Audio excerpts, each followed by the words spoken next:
Sa mapagpalang araw sa ating lahat, mga kapatid. Ako muli si Adrian Bernales ng Batch 3 at ito ang aking daily devotion.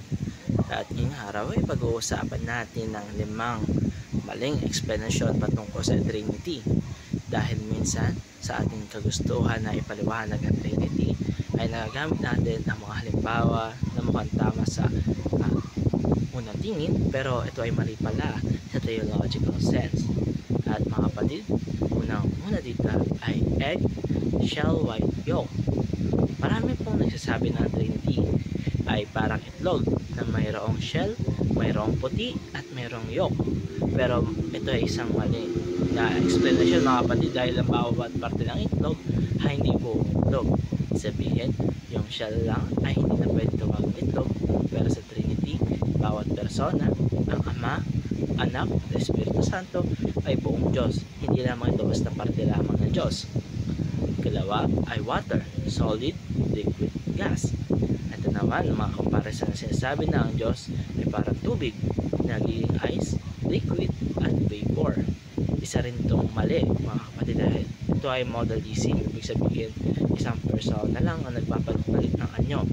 Pero hindi kagaya ng ating Panginoon, ang Ama at Anak at Espiritu Santo ay sabay-sabay umiiral magpakailanman. Hindi sila nagpapalit o nag-alternate ng kanilang mga form. Pangatlo ay sun, light, heat. Ang iba naman, sinasabi ay parang araw daw ang Trinity. May araw, liwanag at init. Pero ito rin ay mali dahil hindi pantay-pantay ang tatlo. Ang araw mismo ay mas malaki kaysa sa liwanag o init nito. Sa Trinity naman, walang mas mataas o mas mababa. Lahat sila ay pantay-pantay sa pagkakadiyos.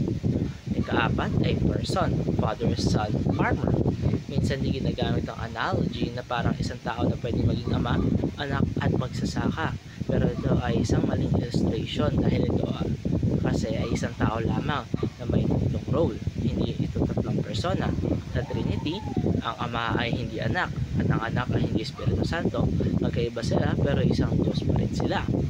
At panglima ay 3-in-1 coffee, sugar, creamer. At syempre ito ang madalas natin narinig na parang 3-in-1 coffee ang persona ng Diyos. Pero hindi pa rin ito tama, mga kapatid, dahil kung kape, asukal at creamer ay tatlong magkakaibang sangkap na pinaghahalo-halo para maging isang inumin. Sa Trinity, hindi magkahalo ang Ama, Anak at Espiritu Santo para maging Diyos. Sila ay sabay-sabay, pantay-pantay at ganap ng Diyos bawat. At dito nagtatapos ang aking daily devotion. Maraming salamat sa